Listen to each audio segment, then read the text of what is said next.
I was reading the FT today, and there's a global gender divide politically. This is all countries basically across the developed world are seeing like the largest divergence between women and men politically that they've ever had, specifically only among Gen Z. That's what's interesting. So it's not like boomer women or even millennial, even 30 plus. It's literally Gen Z is splitting rapidly. And so it's interesting.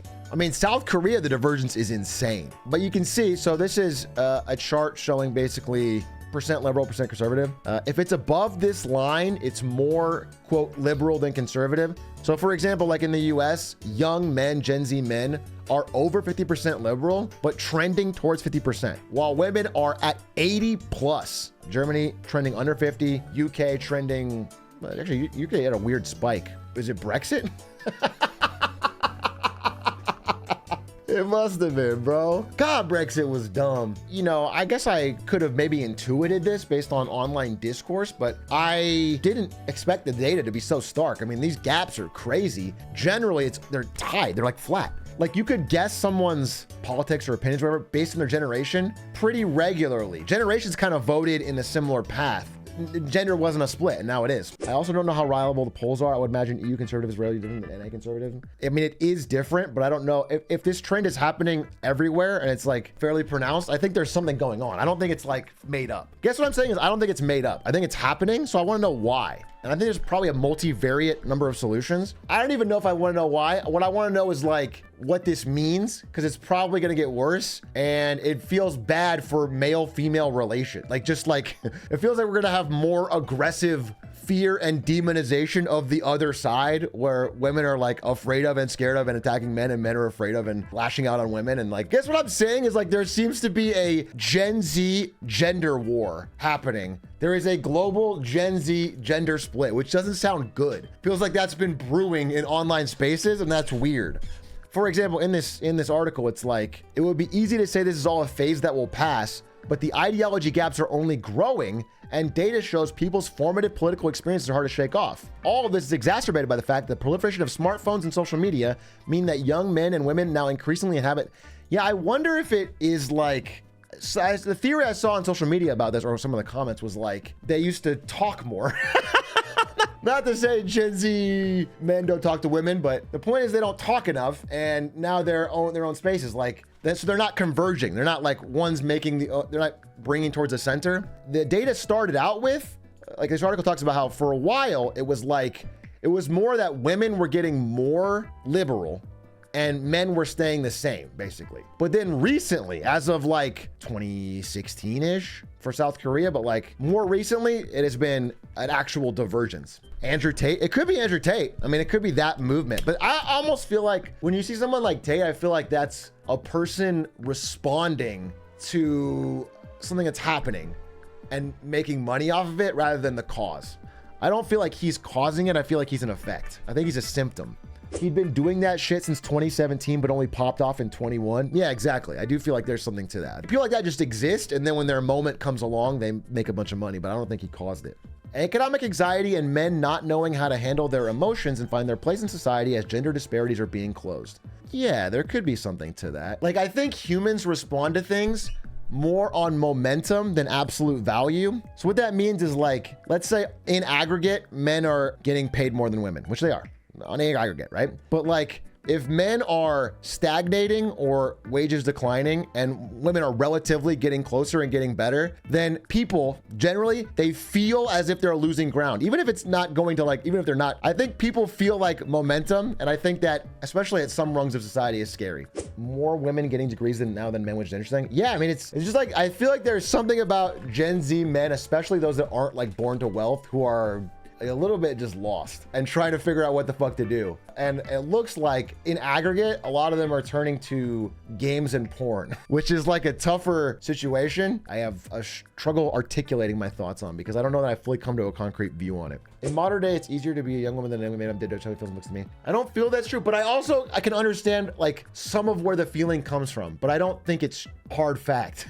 But I think that feeling, even if it's a small nagging feeling, I think it's exploited and fanned into a fire to make people angry. And so I'm trying to get at the heart of it. Again, this this is not me coming from like, I didn't think about this a lot. I saw this article today. It's not that women have it easier. It's just women have more visible support than men do, giving the appearance that it's easier. Yeah, I don't know if there's something to like female friendships or something. One thing I'm saying is like the loneliness epidemic seems to be hitting younger men harder.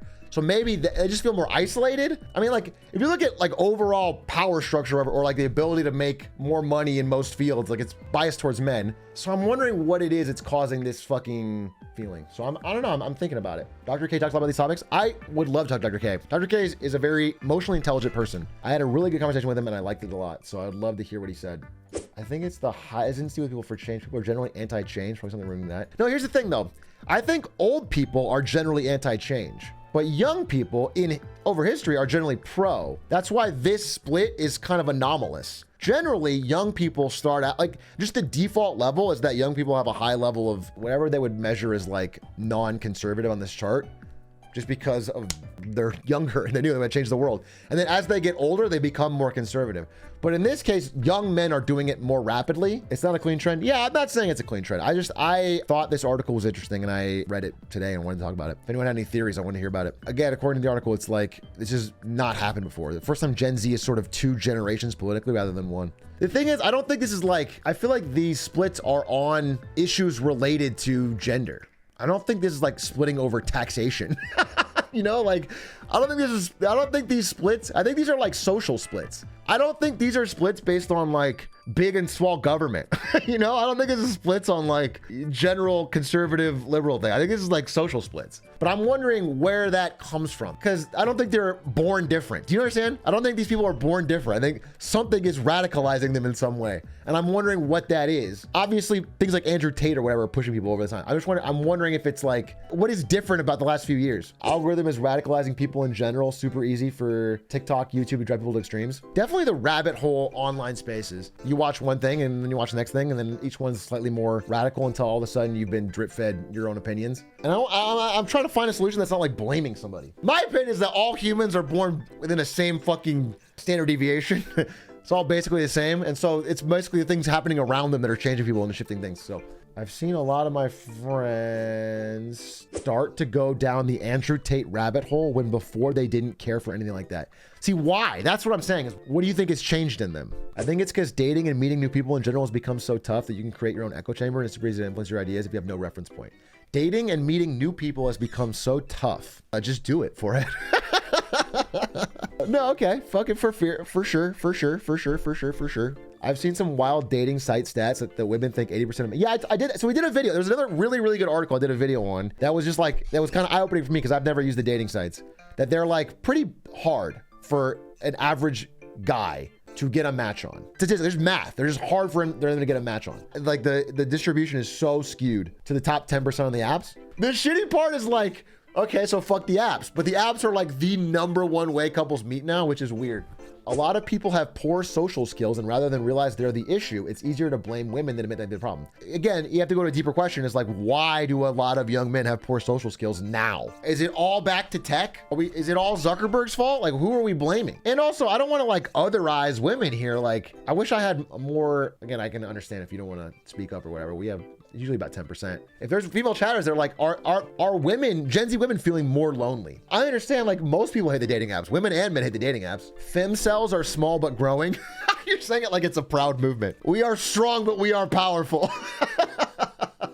I would love to see what the female perspective is on this. Because I would love to know like sides on the other side that I'm not seeing, that I'm not. But Ari's not the same because Ari's not Gen Z. Ari's not Gen Z and we didn't meet on apps and I don't think she would have a great thought on what's going on with this. I feel like meeting people feels more difficult than it is. People give up before even trying. One thing I remember reading was that there's a rise in generalized anxiety, which basically means that people assume more risk in every activity than there may actually be. Like if you were to rank how risky is this, 1 out of 10, you'll rank it a point or 2 higher. That could be a big part of it because I do think there's a lot of inherent mental risk in asking someone out or talking to someone. And then I assume that's risen, especially with social media. We can also blame the lack of a third place. People don't have a place to practice social skills. Dude, that makes a lot of sense. Yeah, if you don't get a place to practice it, then you can't get any better at it. Then the risk actually does increase because you're getting your skills have atrophied.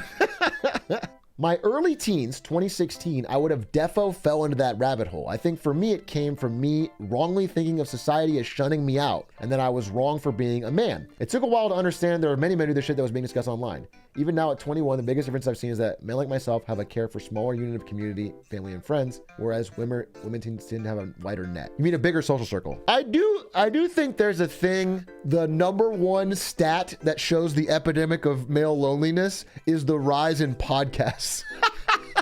Because truly, sometimes it feels that two men cannot talk to each other without a microphone. They cannot actually say anything real that's not a dumbass joke without a microphone, without turning it into a profit motive. Most of Gen Z who are of voting age grew up their 16, 21-year-olds in the pandemic, socializing with no one in person online through the tape minutes off like 59% of male metrics genuinely. I do think the pandemic, obviously, like on every stat in everything, the pandemic usually broke something. In economics, in finance, in human relations, in everything. It broke something. It was not normal in human history, and it caused fucking weird shifts. Back when I was a guy, I noticed men never talked about issues in their lives for the sake of talking about them. They never bring it up. I also felt the same pressure that I could never talk about my issues unless I could explain it elsewhere, like a podcast. Now that I'm a girl, I know people will openly talk about their issues for the sake of talking about them.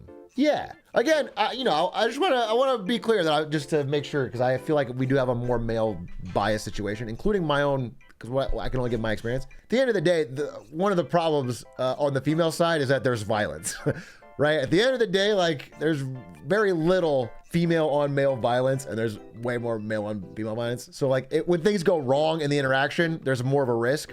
I want to make sure that's well known and understood, because like I think that's one of the problems and probably what causes some of the fear on the female side. But I do agree that like on a from normal people that aren't going to do anything fucking crazy like violence. Yeah, I think men have a really hard time having a deeper relationship with their friends, like in a way where they're talking about shit that actually matters and can reach out to somebody. And often I think people have a guy gets a partner. Let's say it's a straight guy gets a partner. That is the only person they can talk about real shit with, and they're just dumping it all on them.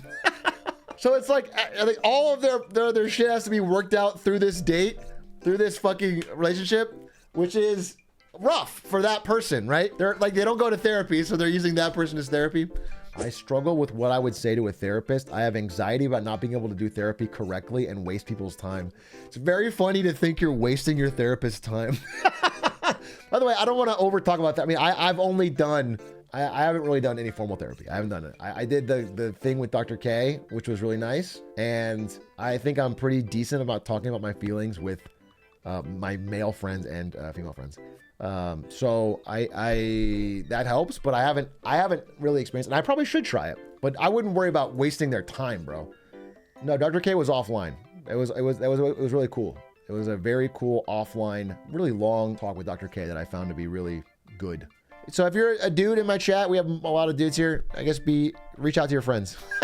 That's the small thing we're gonna take away, is just reach out to your friends and have a combo, bro. It's actually it always feels good.